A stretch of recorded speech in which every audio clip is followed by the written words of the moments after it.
many times, especially when you see like Shark Tank culture and entrepreneurship culture, that there's this over-glamorization of ideas and ideation, and people think that they almost place this greater weight on coming up with the idea.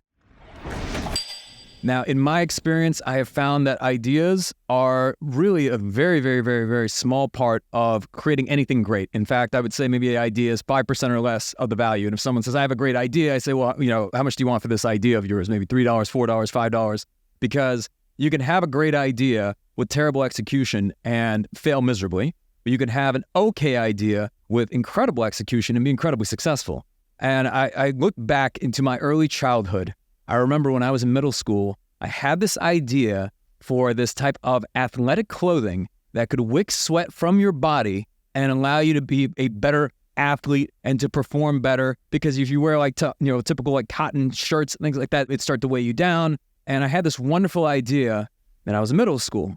But the team over at Under Armour did an amazing job of executing on this idea and built this incredible company. So my idea was worth very little, and I was not probably the only person with that idea. I had zero execution behind it. It was just an idea. The traditional type of entrepreneur, and I don't love the term visionary, but let's say you are that.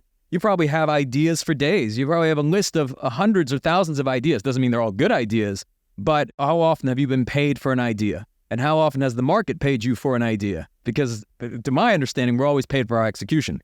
So when it comes to fostering that type of environment within your organization, well, one of our core values is results-driven, and another core value is solutions-focused.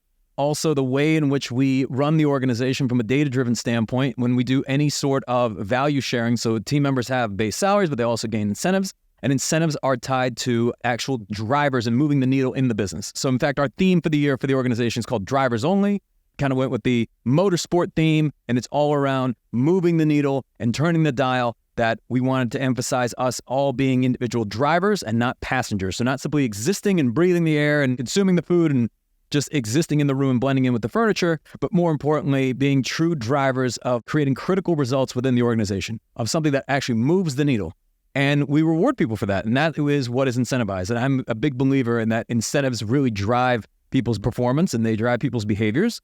So I think that's one aspect of it. And then the other thing, as I mentioned, is really you as a leader understanding that you don't place an over-reliance, over-importance of just ideas themselves. Even for myself, I look at it and say, yeah, okay, ideas are great, but that's a very small part of any initiative. Whenever we have any sort of campaign that we run, any initiative, any expansion of the business, there is, perhaps a meeting about the ideas and fleshing out the scope of something, but then 95% or more of the focus is all on execution and the quality of execution and proper deliverability and just making sure that that is so dialed in because, again, ideas themselves are nice, but you're not the only person who can have a great idea. And in fact, sometimes we see great collaborative processes where a lot of great ideas come together to form something that could be even better. But on its own, it's worth very, very little. And it's understanding that the market pays for execution.